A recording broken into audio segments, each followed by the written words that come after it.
আজকে আমি দক্ষিণ দিনাজপুরের বালুরঘাটের অন্তর্গত কুমার গ্রাম মা রক্ষাকালীর প্রাচীনতম এখানে পুজো মেলা বাৎসরিক হয়। তারই ভক্ত এবং পুরোহিত যে প্রত্যেক শনিবার মঙ্গলবার করে এখানে অনেক ভক্তরা আসেন বিভিন্ন শহর গ্রাম থেকে এসে তারা এই মায়ের কাছ থেকে অনেক আশীর্বাদ এবং কৃপা নিয়ে তারা ফিরে যান, অনেক সাফল্য তারা পান।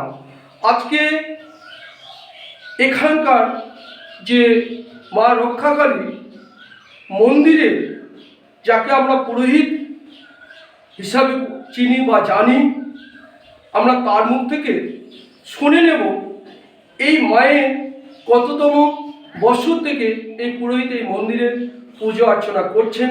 আমরা যাব সেই পুরোহিতের কাছ থেকে। আপনার নাম? সুভাষ বর্মন। আপনি এই মা রক্ষাকালী মন্দিরে কত বছর থেকে পুজো অর্চনা করছেন? 29তম বছর। 29 বছর ধরে পুজো অর্চনা করছেন। আচ্ছা, এই মন্দিরে শুনেছি বহু গ্রাম থেকে শহর থেকে আপনারা এখানে আসে, বিভিন্ন মানুষের আশীর্বাদ দিতে হয়, সেখানে সাফল্য কামনা করে, কেমন পায় কি বলবেন? নিজ নিজ কামনা ঠিকই মায়ের কাছে চাইলে মা আশীর্বাদ করে, সেই আশীর্বাদে পূর্ণ পায়। নিজে মায়ের উপর বিশ্বাস করবে, সে কাজ হয়ে যাবে। মায়ের উপর বিশ্বাস রেখে যারা এখানে আসেন তারা অনেক সাফল্য কামনা করেন। আচ্ছা, এটা তো একটা বর্ডার সংগ্রহ, বহু প্রাচীনতম শুনে এসেছি এই মেলা হয়। তারপর আপনারা এই মেলাটাকে কিভাবে?